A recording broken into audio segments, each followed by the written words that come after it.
So Minembwe is being targeted because it's home to the Tutsi. The same way the war is in Masisi. This government has tried to, first of all, to erase us, to uproot us, but also to divide us. So the international community has to understand why we are fighting, what we are fighting for.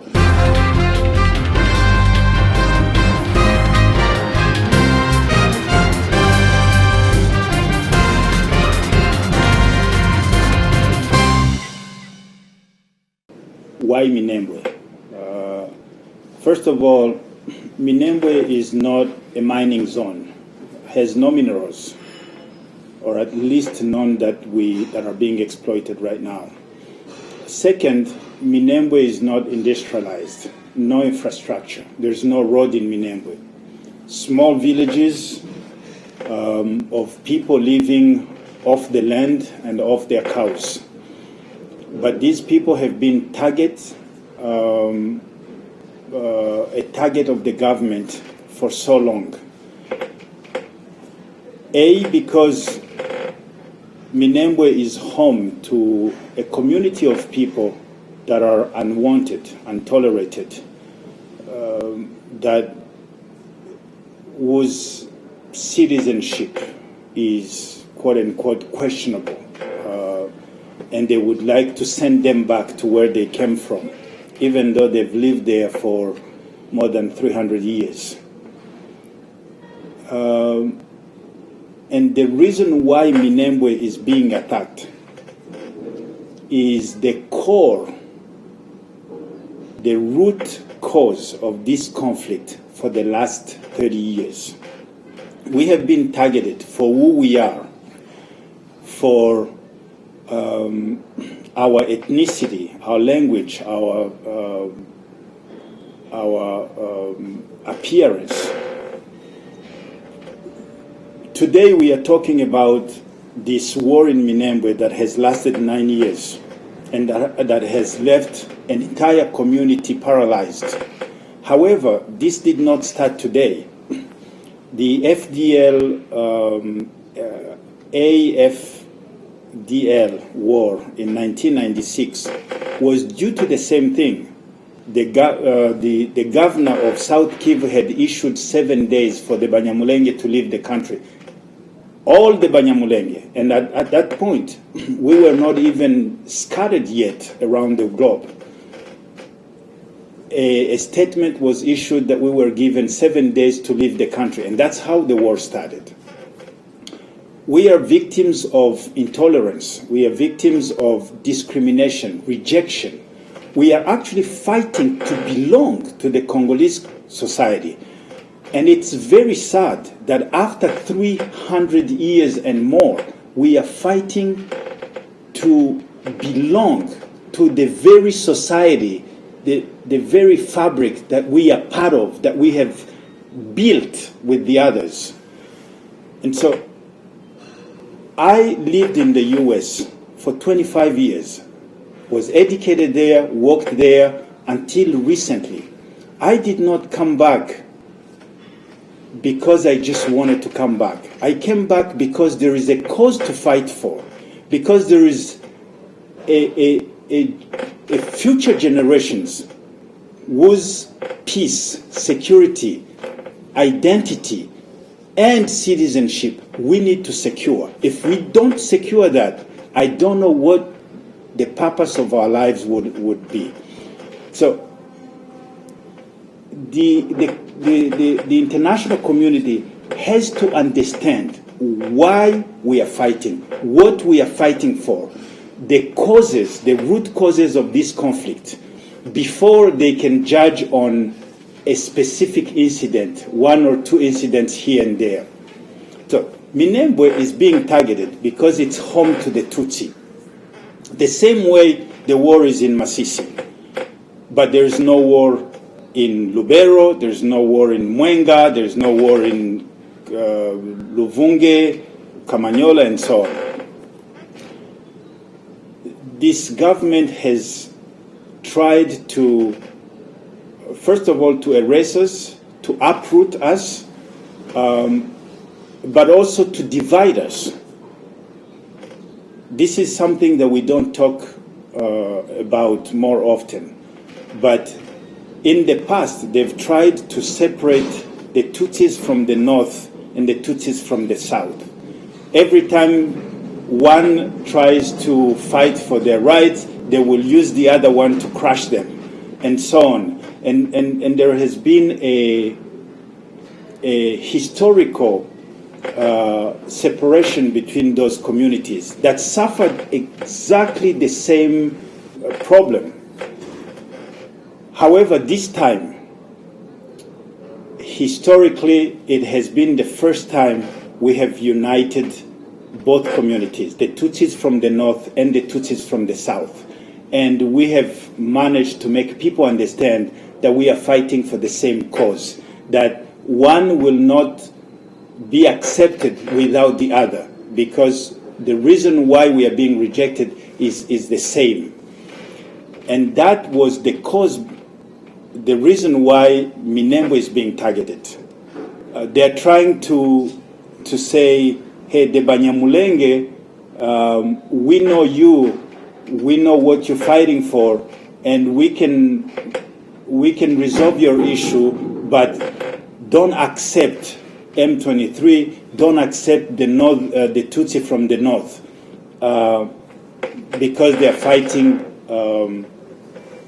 Because they are fighting against the government. However, Twirwaneho, which means defend ourselves, started in 2017. We have been defending ourselves because the government, to whom the responsibility is to protect the population, did not do their job, and actually has been complice with the local militia against the Banyamulenge. So all those issues are part of why Minembwe is being targeted. Now, I was in Minembwe for a week. You can see the signs of the war. You can see the entire community being paralyzed. Not only this community has been under drone strikes and fighter jet strikes, bullets left and right for years. But for the last 15 months, there has been a blockade around Minembwe. So the government of Congo and the Burundian army surrounded Minembwe for 15 months. They have no contact with the outside world. Basically, it has been a prison, an open sky prison. They had no access to markets, no access to any mean of survival. They lived for 15 months without medication, without salt, without sugar, without soap, without oil, anything that they need to buy from the market. So they lived off their land. Just if they cultivate maize, and they will eat maize with no salt, nothing. That lasted for 15 months. The international community has been very, very silent and has ignored many alerts, many reports by many international NGOs. However, no one raised their finger to say a word. And when I went there, it was very, very sad, and I could go back for 30 years and remember how far it has been since we started fighting for our rights. I lost my father and 3 brothers on September 22nd, 1996, just because they were Tutsi. One of my brothers was 11. He didn't even know he was Tutsi. He didn't speak Kinyarwanda. He knew nothing about the war. Yet he was killed for who he was. And today, 30 years later, we are still dying. And the world has not taken a step to end this. You have raised the issue of this community, the Tutsi Banyamulenge, but also the Tutsi of North Kivu being targeted, and Twirwaneho being a movement that has been taken arms to defend that community that is being targeted in South Kivu. Also, the sanctions against AFC and its coordinator, Konenanga, alongside FDLR, which gives this impression of some kind of balance between the perpetrators, those who target you, also FDLR being the former perpetrators of genocide against the Tutsi in Rwanda who fled into Congo. So we have the impression that these sanctions are already are put in place almost as a form of punishment of a victim group that is already being targeted by some form of ethnic cleansing. So I wanted to have your reaction on these new sanctions that have just been issued against the movement, and in particular against the head of AFC and the military head of Twirwaneho. What is your reaction to these sanctions? First of all, it shows us that the international community, the UN in particular, that just issued those sanctions, those people do not understand the magnitude, the causes of this conflict, what we are fighting for, and steps that should be taken to end this crisis. This is not the first set of sanctions. The U.S. has sanctioned left and right, playing double standard very openly, and we wonder if they even know what they're doing. The consequence is that this radicalizes both sides. On one side, the Congolese government feels like they're entitled. They can get away with anything. They don't have to abide by the rules. They don't even have to respect what they signed. There are so many things that we signed in the Doha peace process that is not being respected. They sign papers and they go, they turn their back and they go, they have no consideration for the signature whatsoever. So that becomes an impediment to the continuation and of the peace process. On the other side, we are feeling like there is nothing we could do whatsoever to gain the trust or the sympathy of those who are called the mediators. And so it pushes us against the wall, and we feel like there's no need to even consider what they're doing. On the matter of survival, there is no negotiating. It's either I fight to survive, or I give up and disappear. That's pure and simple. It's and we're getting to that point, and this will interfere with the entire peace process that we've been investing in for a year, more than a year. But let me go back.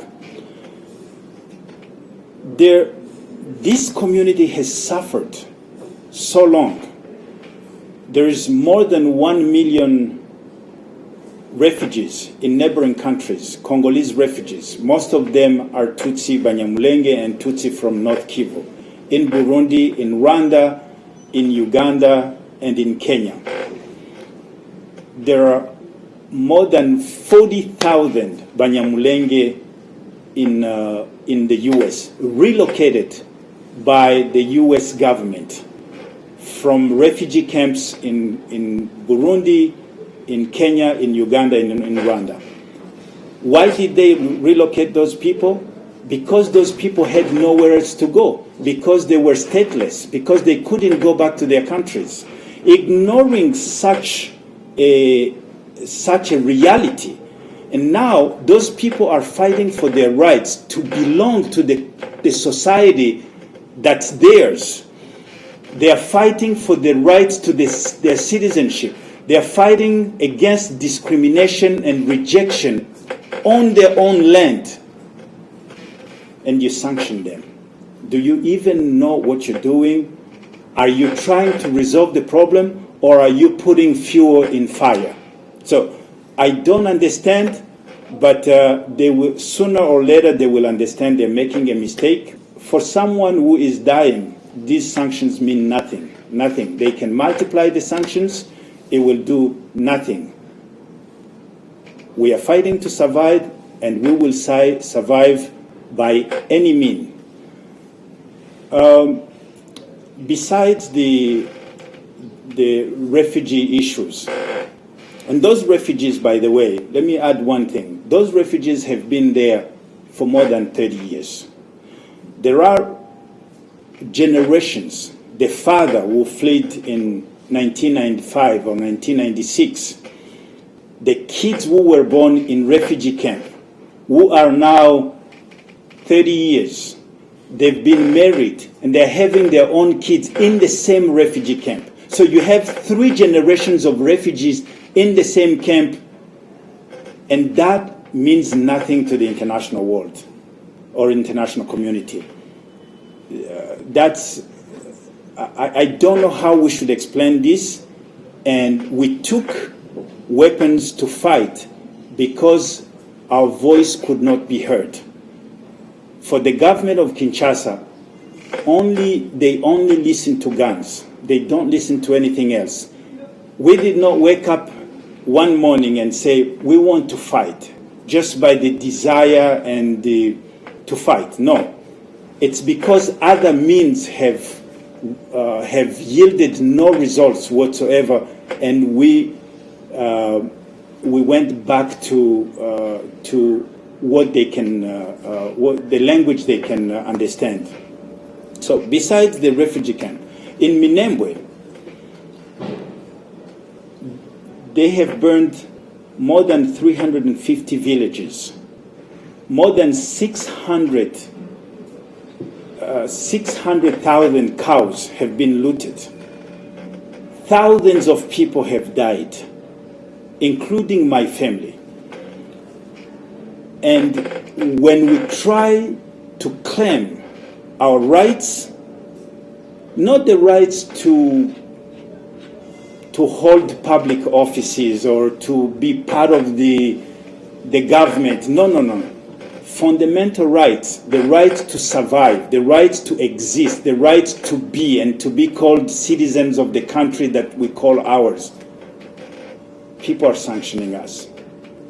There will be a time when they will understand and they will come back to their senses and they will know they made a mistake. That time is coming.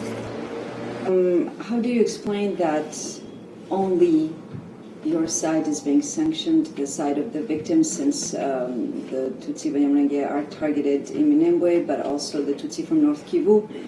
How do we explain that only the victims are being sanctioned in this case, but Kinshasa, which is using all these drones, all this technology, targeting civilian, densely populated areas, also using mercenaries? How do we explain this coalition that has also integrated the former genocidaire that committed genocide in Rwanda, FDLR, and all those groups that have been targeting the Banyamulenge, so the Mai Mai that have become Wazalendo, like a nebula of different groups? How do we explain that Kinshasa is not subjected to any form of sanctions, any form of pressure, but only your side? It's the direct unintended consequence of the mineral deal, US-DRC mineral deal. Even though these latest, the most recent sanctions are by the UN, but they were requested by the US, France, and the DRC government. So the US is still at the center of everything that's happening. Not sure they knew where they were going with this. However, when they signed this deal, it became transactional. The US interest, long-term interest, the fight over minerals and over technology in the years to come between US and China. The US had to do something. Congo is the richest, mineral richest country in Africa. to have a hand on that, this deal had to be signed. And unfortunately, this deal has to be protected no matter what. And in trying to protect the deal, sacrifices are being made, and we are victims. And so this is as clear as it can be, and unfortunately, it's being done by the country that claims to police the world and to be the champion of human rights and democracy. One thing I want to mention is that they failed to understand that all these papers about the mineral deals can be signed, but the actual benefiting from these minerals, there has to be peace. And so without peace, these papers will be put in drawers and nothing will be done. So the best way to actually protect this deal is to be fair in the mediation, to make sure we resolve the conflict, and then after, we are not against the American interest. I'm an American citizen. If anything, America is the country that accepted me when my country rejected me. I owe them so much. I love America. I wasn't born American. I chose America. America did not choose me. I chose it. So we are not against the American interest. But the best way to protect the American interest in Congo is to end the conflict. And to end the conflict, fairness and proper mediation is essential.